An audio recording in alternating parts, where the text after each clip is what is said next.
We've all been there, right? Your query is running slow, so what's the first thing you do? Slap an index on it. We think of an index as this magic button for speed. But what if I told you that sometimes that very same index is the secret villain slowing your whole system down? Well, today we're pulling back the curtain on the secret life of database indexes. First, let's just get our heads around the scale we're dealing with. Modern apps aren't playing with a few thousand rows. No. We're talking about tables with hundreds of millions, sometimes even billions of records. It's just a staggering amount of data.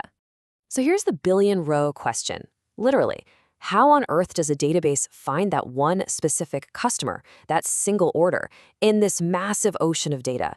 It's the ultimate needle in a haystack problem, and it has to do it, like, right now. And that right there is the core of it.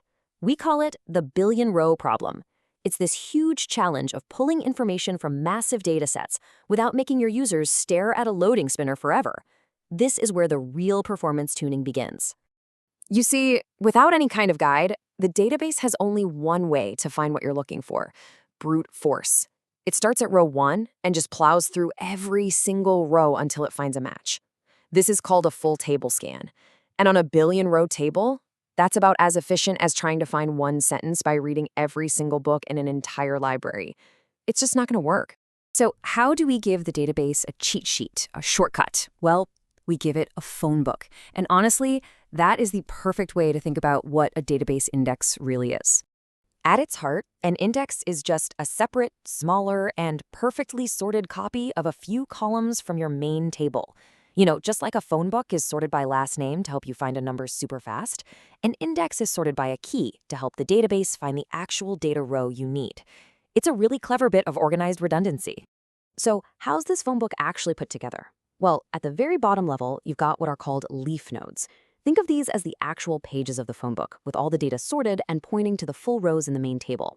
Now, these pages are all connected by a doubly linked list, so the database can easily flip from the S page to the T page, forwards or backwards. And then sitting on top of all of that is the B tree. This is the magic part. It's like the A to Z tabs that let you jump straight to the Smith section without having to read from Aaron all the way through. And the result of this amazing structure? Well, a query that could have taken hours to scan the whole table can now finish in the blink of an eye. We're talking hours down to milliseconds. It's incredible. Now, the real genius behind this speed is something called logarithmic scalability. It's a fancy term, but all it means is that the search tree grows incredibly slowly compared to the amount of data. You could have a table with millions of records, but the B tree might only be, say, 4 or 5 levels deep. The database just needs to make a handful of jumps to find exactly what it needs. So in a perfect world, like when you're looking up a unique primary key, the database does what's called an index unique scan. It just zips down that B tree, finds the one entry it means, and boom, it's done. Super fast, clean, efficient. But, and this is a really big but, it's not always that simple. And here's where our story takes a turn. Here's the twist. Sometimes, even with a perfectly good index in place, your query is still painfully slow, and you're left scratching your head wondering why. Well, it's because our hero, the index, has a hidden weakness.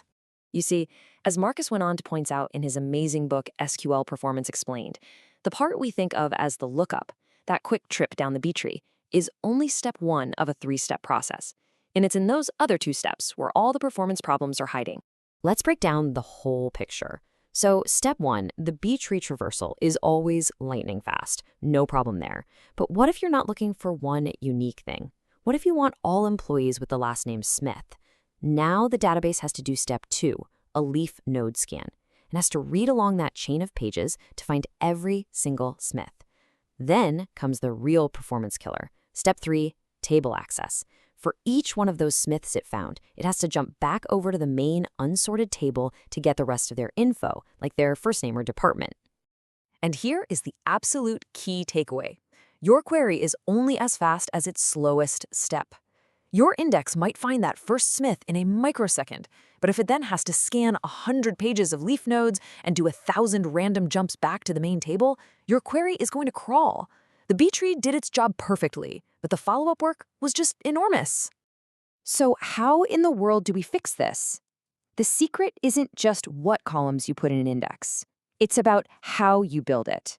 And the solution comes down to something that sounds almost too simple: the order of the columns in your index. This is where something called a concatenated index comes into play. It's just a fancy name for a single index that covers more than one column. But here's the thing. When you create one of these, the order you list the columns in isn't just a suggestion. It is absolutely everything. Let's go right back to our phone book analogy. Imagine two different phone books for a huge company. Phone book A is sorted the way you'd expect, first by last name, and then, for people with the same last name, it's sorted by their subsidiary ID. But phone book B, it flips that. It's sorted first by the subsidiary ID and then by last name. Okay, time for a little pop quiz. Your boss comes to you and says, I need a list of every single person who works at subsidiary number 30, and I need it now. Which of these two phone books are you going to grab? Phone book A or phone book B? Phone book B, of course, you knew that instantly. And why? Because in that book, all the employees for subsidiary 30 are sitting right there together in one neat continuous block. You can jump straight to the subsidiary 30 section and just read a few pages. That's an efficient index lookup. Now, imagine trying to use phone book A for that same request. It would be a total nightmare. Employees from subsidiary 30 would be scattered all over the place. One under Anderson, another under Chen, another under Williams. You'd have to scan the entire book from A to Z, checking every single person. For this query, that index is completely and utterly useless. The column order made all the difference. Okay, so let's tie this all together. What do you really need to remember? First, an index is a sorted list, the leaf nodes, with a super fast search guide on top, the B tree. Second, these lookups can get really slow if they have to scan a ton of those leaf nodes or make a bunch of trips back to the main table. Third, and this is the big one, for multi-column indexes, order is king. It's critical. Your index has to match the way your query actually accesses the data. So you have to look at your where clause to design the right index for the job. So I'll leave you with this question to think about. The next time a query is running slow, don't just ask, does it have an index? Ask, does it have the right index?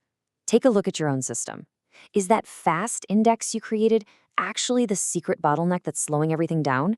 The answer just might surprise you.